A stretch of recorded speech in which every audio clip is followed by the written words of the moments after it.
नमस्कार मंडळी, तुमचं स्वागत आहे माझ्या आणखी एका शॉर्ट व्हिडिओमध्ये। आज आपण सातारची फेमस डिश महाद्या बनवणार आहोत। बनवायला खूप सोपा आहे, चवीला अगदी उत्तम लागतो। प्रवासासाठी हा खूप छान ऑप्शन आहे।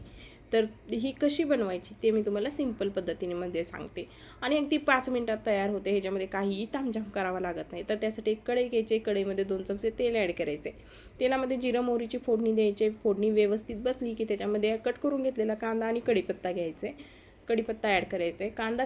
कांदा आणि कढीपत्ता 5 ते 10 मिनिटं आपल्याला परतून घ्यायचं आहे। कांदा आणि कढीपत्ता व्यवस्थित परतला गेला की त्याच्यामध्ये घरातले बेसिक मसाले घालायचे आणि आमच्याकडे कांदा लसूण मसाला खाल्ला जातो, तर मी कांदा लसूण मसाला घातलेला आहे। तुमच्याकडे काळा मसाला वगैरे खात असतील तर तुम्ही काळा मसाला घातला तरी चालेल। ते मसाले छान कांद्याबरोबर एकदा परतून घ्यायचे 2 मिनिटासाठी। मसाले 2 मिनिट व्यवस्थित परतले की त्याच्यामध्ये अर्धी वाटी पाणी घालायचं आहे। पाण्याबरोबर पण हे मसाले व्यवस्थित परतून घ्यायचे। पाणी घातल्यामुळे काय होतं, मसाले अजिबात जळत नाहीत। तर पाण्याबरोबर 2 मिनिटं मसाले परतून घ्यायचे। तेल सेपरेट व्हायला सुरुवात झाली की त्याच्यामध्ये शेंगदाण्याचं कूट ॲड करायचं। शेंगदाण्याचं कूट मसाल्यांमध्ये व्यवस्थित मिक्स करून घ्यायचं आणि त्याच्यामध्ये आपल्याला भरपूर चिरलेली कोथिंबीर ॲड करायची। कोथिंबीर पण या महाद्याबरोबर ते छान मिक्स करून घ्यायची।